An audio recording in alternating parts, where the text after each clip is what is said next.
Hello, Leah Zalams here. I wanted to show you how easy it is to create your own compost system even in a small inner city backyard. So what I use, because I know often people will buy a composter and let it sit there because they're not really sure what to do, how to do things. And I could never work out what the right combination of different things you needed to do for those big bins that make it not too wet, not too dry, or what it was. It was always too hard, so I didn't really do it. Or I had one of those big tumbler composters, and again, I just didn't kind of follow the instructions, as it were, to have the right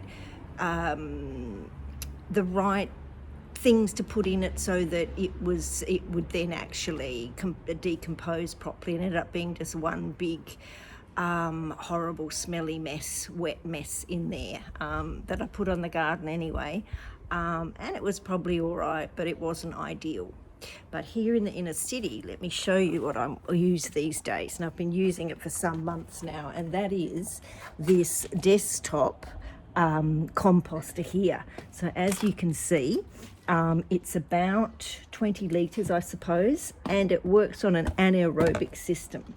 So here you can see that is all of my food scraps, and you can put everything in there, and it has a snap top lid, and you leave it in there for about 2 weeks, and there is some special spray that you use as well, which there's no smell to that either.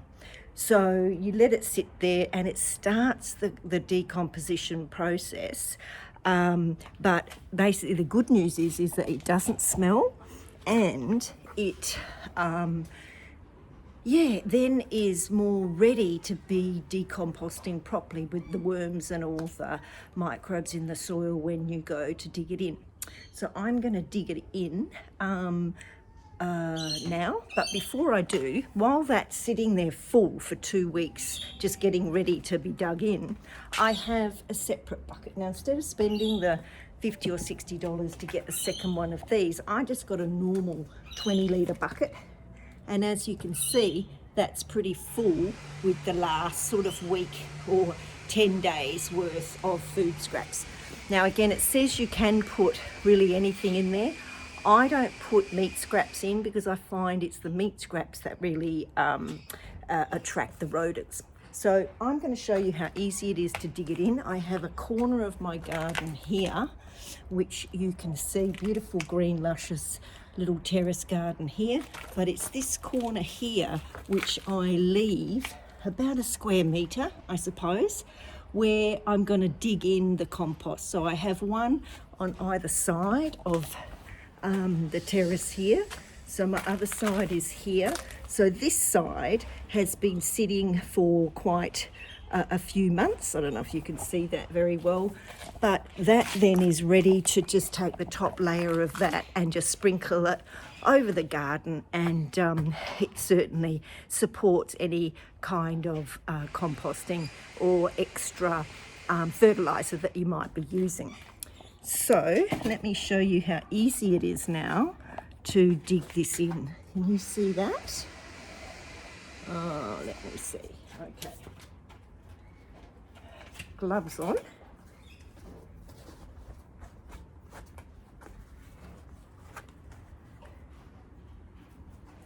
It's so quick, so easy.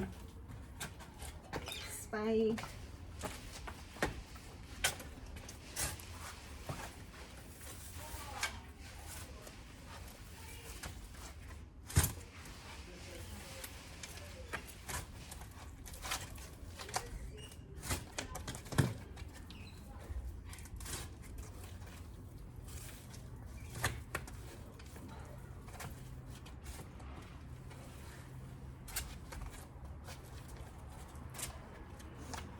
Now I take this bucket and I literally put it in.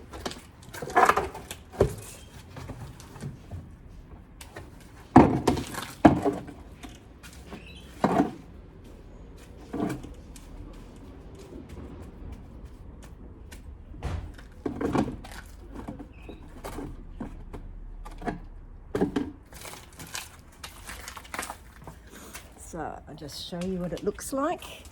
So that's the bottom of the bucket here. It's got this removable tray which just lets the liquid accumulate in the bottom a little bit.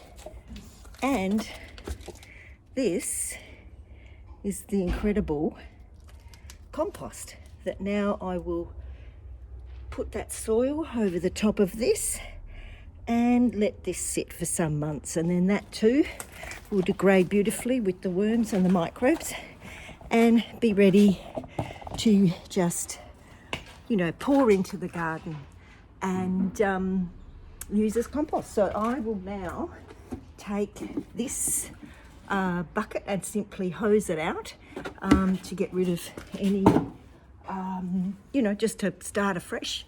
And I will then pour the other bucket of veggie scraps into there. And I reckon I am saving nearly a third of my normal waste that would go out in the red bin. So I reckon that's pretty good. I reckon the 50, 60 bucks for this little bucket is worth it.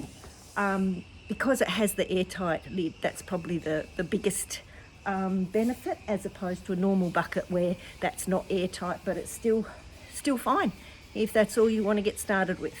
So trust that's helped. Happy gardening, happy composting, and let's do our bit to reduce waste on the planet. Bye for now.